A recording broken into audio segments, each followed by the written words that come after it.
안녕하세요. 믿고 보고 믿고 찾는 채널, 김상수 TV입니다. 시진핑 권력 투쟁 분석 시리즈, 쉬운 첫 번째는 예고 드렸던 것처럼 시진핑의 장기 이식 150세 장수공정 실제 사례편을 몇 가지만 대표적으로 소개를 드리도록 하겠습니다. 이 중공의 장기 이식이 어떻게 진행되었을까요? 이게 뭐 벌써 몇십 년이 됐는데, 실제로 지난번 방송에 말씀드렸던 대로 마오쩌둥 1966년 시대부터 마오쩌둥이 뭐 140에서 150살까지 살 수 있다 이런 게 뭐 보도가 될 정도로 이게 뭐 60여 년이 됐는데 이번에 보니까 뭐 구삼열병식에서요 천안문 막루로 이렇게 올라가다가 시진핑과 푸틴이 그냥 자기들끼리 우연히 한 내용인데 이게 생방송 카메라와 마이크에 우연히 잡히는 바람에 이 알려진 엄청난 내용들이 있었죠. 농담같이 하는 진담. 예. 시진핑의 장기 이식 150세 장수론과 여기에 또 푸틴의 장기 이식 영생론까지. 예. 계속해서 뭐 생명과학이 발달했으니까 장기 이식을 계속 하게 되면 영생할 수 있다고 하는 푸틴의 얘기. 예. 이게 뭐 이 두 사람의 대화 때문에 중국 전역은 물론이고 해외에도 뭐 전 세계 발칵 뒤집어졌습니다. 예. 이게 뭐 그래서 제가 그 실제로 농담으로만 알았었는데 좀 이상해서 찾아보니까 시진핑의 장기 이식을 통한 150세 장수로는 실제로 중공이 2005년 5월부터 본격적으로 연구하고 있었던 실제 사례라고 지난편에 말씀드렸고 그게 뭡니까? 981 공정. 예, 981 수장 건강 공정. 수장은 이제 리더니까 981 리더 건강 프로젝트 이렇게 되겠습니다. 이게 벌써 2025년부터, 2005년부터니까 2025년 지금 현재 20년이 넘게 21년 차가 되는 장기 이식, 건강 프로젝트가 연구가 되고 있었다는 거예요. 야, 이게 정말 기가 막힙니다. 네. 981 공정 요약해서 981 수장 건강 공정, 981, 리더 건강 프로젝트 이 세 가지 특징을 보면 첫 번째는요. 중공의 리더들은 특수 의료보건 서비스를 마오쩌둥 시대부터 이미 60여 년 이상 받아왔다는 거예요. 이게 마오쩌둥부터 한 60년 이상 됐다. 두 번째 특징은 뭐냐면 중공의 리더 건강 공정에 효과가 있었고 중공의 리더들의 평균 수명이 급격히 증가했다고 합니다. 특히 1999년 장점인의 바룬궁 1억여 명이 넘는 그 수련자를 탄압하면서 장기 적출이 사업화됐고 이후에 급격히 중공의 리더들의 평균 수명이 증가했다는 거죠. 즉, 이 얘기는 뭡니까? 장기 이식 그 기술이 그냥 증가했다는 거죠. 예. 이 엄청난 이 공포스러운 얘기입니다. 세 번째는 981 그 공정 중에는요. 150세 장수공정 성공을 알리는 선전이 2019년 9월 15일 웨이신에 발표되었습니다. 예. 이 뭔가를 자랑하고 싶어하는 중공의 선전선동 특성과 이 모순이 이런 식으로 여러 차례 드러난다고 제가 말씀드렸죠. 이것도 그 사례인데 981 공정에서 장기식 150세 가능하다. 이런 이제 선진 기술이다. 세계 최초다. 이런 홍보용 선전용 영상이 9월 15일 날 위챗이라고 하는 우리 웨이신 우리가 위챗으로 부르는 웨이신 이 단톡방 그룹방에 15일 날 공개되었다가 이게 다른 데로 또 퍼지면서 그 다음날 9월 16일 날 2019년 급히 삭제가 됐습니다. 이거 보고 여론이 난리가 났죠. 이 엄청 들끓었던 여론과 반응. 자기들끼리 이제 공산당 내부에서 선전하기 위해서 했다가 이게 밖으로 샌 거죠. 중공 스스로 놀라서 바로 삭제를 했는데요. 말씀드렸던 대로 981 수장 건강 공정, 즉 981 리더 건강 프로젝트에는 세 가지 핵심 공정이 있습니다. 이 공정은 프로젝트라고 보면 되는데 그냥 그대로 한자 그대로 좀 보면 첫 번째는 건강 촉진 공정, 두 번째는 청춘 부활 공정, 세 번째가 그 무시무시한 150세 장수 공정입니다.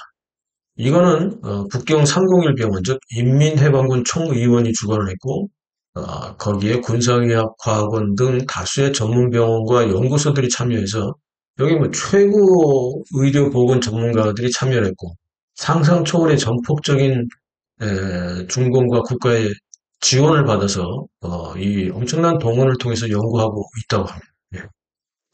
그동안의 그 의문점들은 중공의 최고 지도부가 왜 장수를 했냐, 뭐 이런 이제 의문점들이 해외에서 있어 왔었습니다. 이를테면 뭐 70년대 평균 수명이 65세일 때 마오쩌둥은 83세, 저울라이는 78세, 주더 군부 그 사령관이었고 이런 주더 같은 경우도 90세 뭐 이렇게 살았었거든요. 그 뒤에도 앞에 있는 사람들이 70년대 사망을 했고 72세 사람 다 76년에 사망을 했습니다.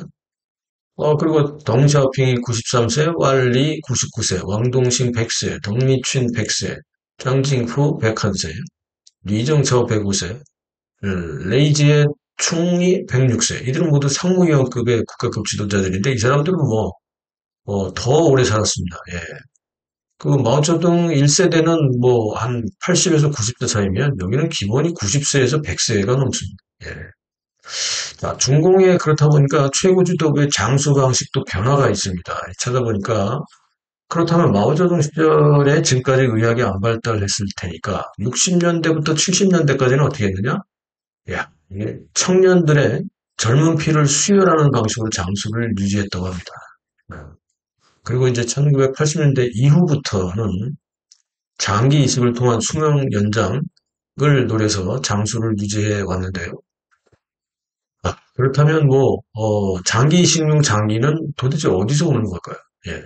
1980년대 이후부터 장기 이식을 했으니까 80년대 이후부터 90년대까지는 정치범이나 범죄자의 그 사형수들 있죠. 이걸 사형수를 중국 공산당은 일반적으로 사형수를 바로 직결 처분하는 경우도 있지만 사형유예를 내리거든요.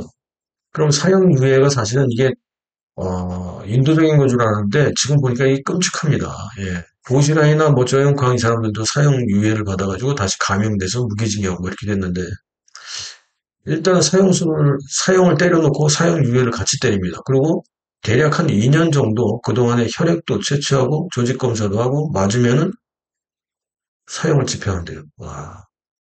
그래서 살아있도록 일단 총살로 일단 1차 집행을 하고 살아있는 총을 맞고도 아직 살아있는 그 상황에서 장기 적출 이후에 완전히 산호시킨다고 합니다. 끔찍합니다. 예. 80년대와 90년대는 이렇게 했고 2000년대부터는 파룬궁 1억 명의 수련자들이 이제 바퀴를 당해서 그 사람들이 이제 이 대상이 됐고 거기에 신장 위구르족, 티베족 등등 소수민족이 대상이 됐습니다.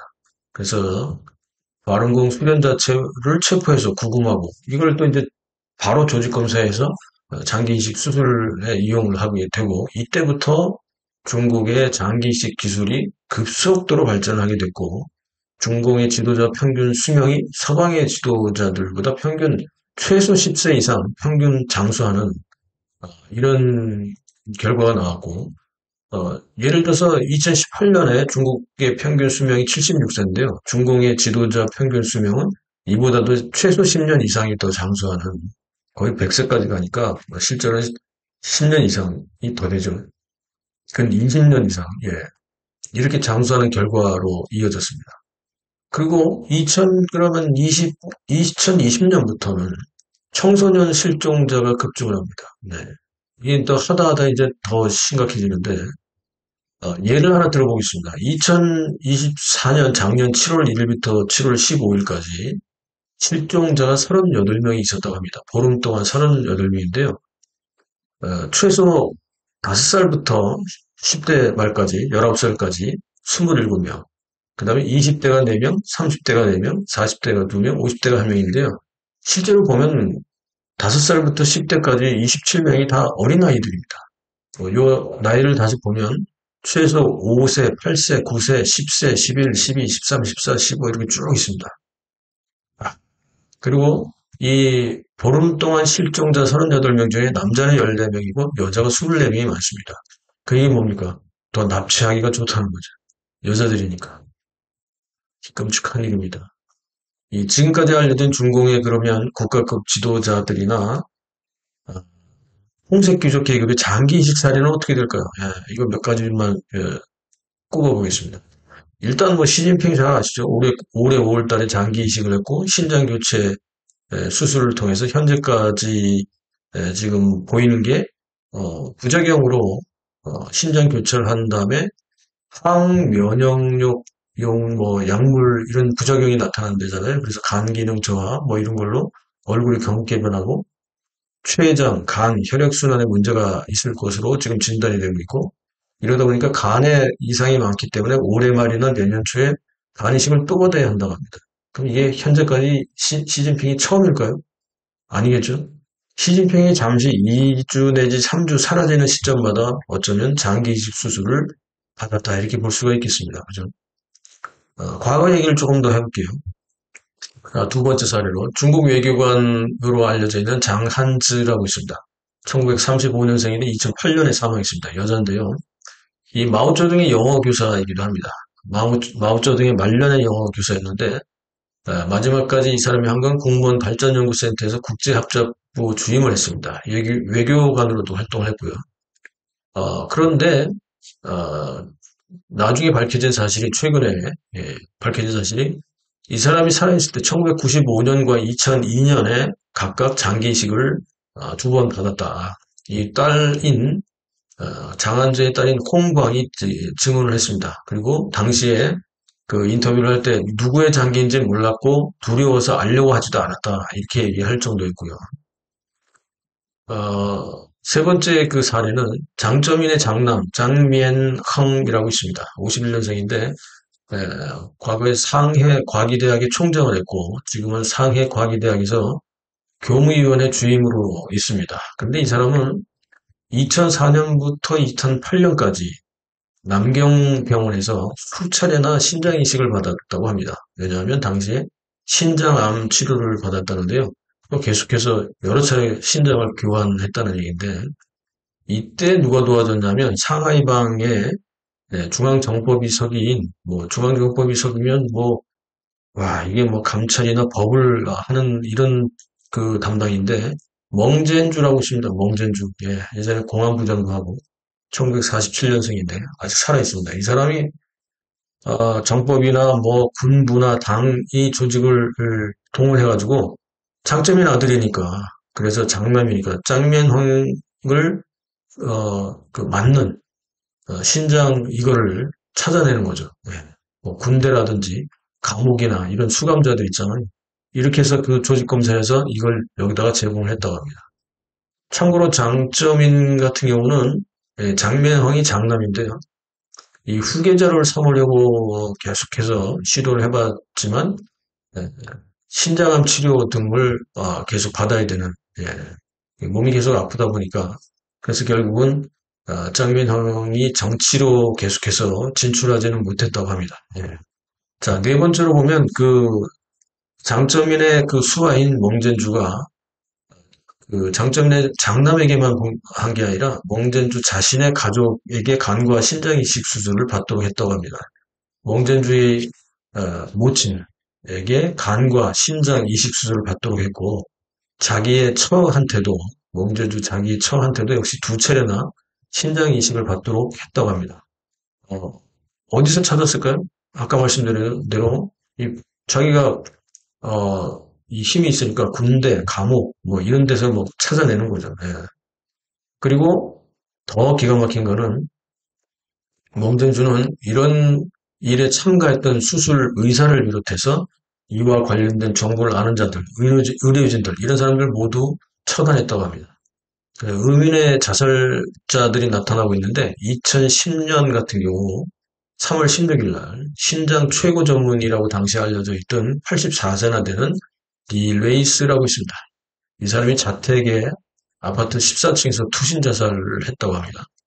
이 보도가 됐고요. 2007년 5월 4일에도 신장 전문의인 당시 44살인 리바오춘이라고 하는 상해 장해의원 그 의사가 그 병원에서 12층에서 투신 자살을 했다고 합니다. 이게 다 멍젠주가 한 짓이라는 거죠.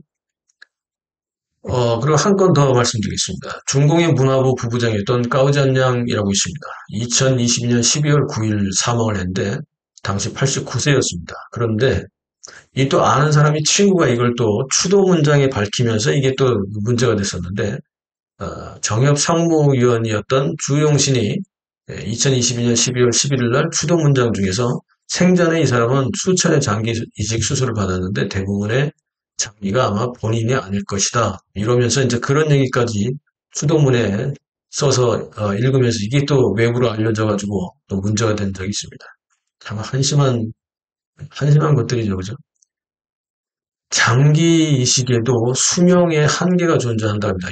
유효기간이 있다는데, 왜냐하면 최소 2, 3년부터 최대 10년이 그 기한이라고 합니다. 그렇다면 계속 새로운 장기를 교체해 줘야 된다는 얘기 아닙니까? 그러니까 푸틴이 얘기한 대로 생명공학이 발전해서 장기만 계속 바꿔주면 갈수록 젊어지고 영생할 수도 있다. 이런 얘기를 푸틴이 얘기하고 시진핑이 야 150살까지는 지금 우리 뭐 연구하는 결과가 있어서 된다더라. 뭐 이렇게 얘기한 게 아니겠습니까? 장점인이 당시에 파룬궁 수련자의 장기 적출, 장기 이식을 사업화시켜서 당시에 관련자들을 포함해서 당 간부나 군 간부나 병원 모두 떼돈을 벌었다고 합니다. 그리고 해외에도 장기 이식이 필요로 하는 해외의 고위층이나 뭐 갑부들이 줄 서서 중국으로 지금도 향하고 있고, 여러분 그 헨리 키신저 아시죠? 제가 몇 년 전에 그 헨리 키신저 사망할 때 그 특집으로 한번 했는데, 헨리 키신저가 살아있는 생전에 100차례가 넘게 중국을 방문했다고 합니다. 그 중에 거의 대부분의 비공식이죠. 예. 왜 이렇게 많이 갔을까요? 헨리 키신저가. 예. 이제 뭐 답이 어느 정도 나오시죠? 자, 현재 중국 사회의 공포는 청소년 학생, 학부모들입니다. 이 학부모들이 애들이 갑자기 사라지고 이렇게 될까봐 신변보호에 초긴장 상태가 됐습니다. 이 간단한 교통사고가 나거나 부상자가 생기거나 이 병원에 가면 갑자기 원인 모르게 의식불명 혼수 상태가 돼서 이 혼수 상태 판정을 받고 이후에는 그냥 사망하게 된다는 거죠. 병원에서 돌연사하게 되면 가족들은요, 사망자의 시신을 볼 수도 없고요. 예, 못 보게 하기 때문에. 그리고 신속한 화장 처리 후에 유골로 만날 수밖에 없습니다. 이 악마보다도 더 사악한 집단, 이 중공 체제의 인민들조차도 이제는 분노하고 있습니다. 게다가 이번 구삼절병식에 시진핑과 푸틴의 말도 안 되는 진심이 담긴 농담 내용 속에 지금 분노하는 중국 인민들, 전 세계가 분노하지만 특히 중국 인민들이 더 많이 분노해야 됩니다. 뒤집어 엎어버리세요.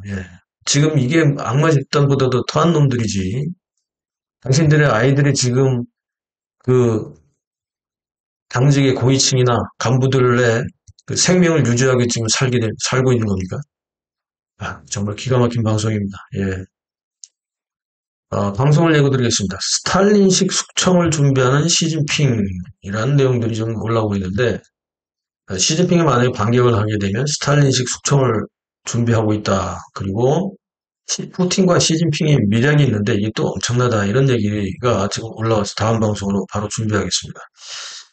믿고 보고 믿고 찾는 김성준 TV의 시진핑 권력 투쟁 분석 팩트체크 시리즈 계속 주목해 주시고요. 현재 표현에 참여해 주시는 분들께 깊이 감사의 말씀드립니다. 시청 감사드립니다. 감사합니다.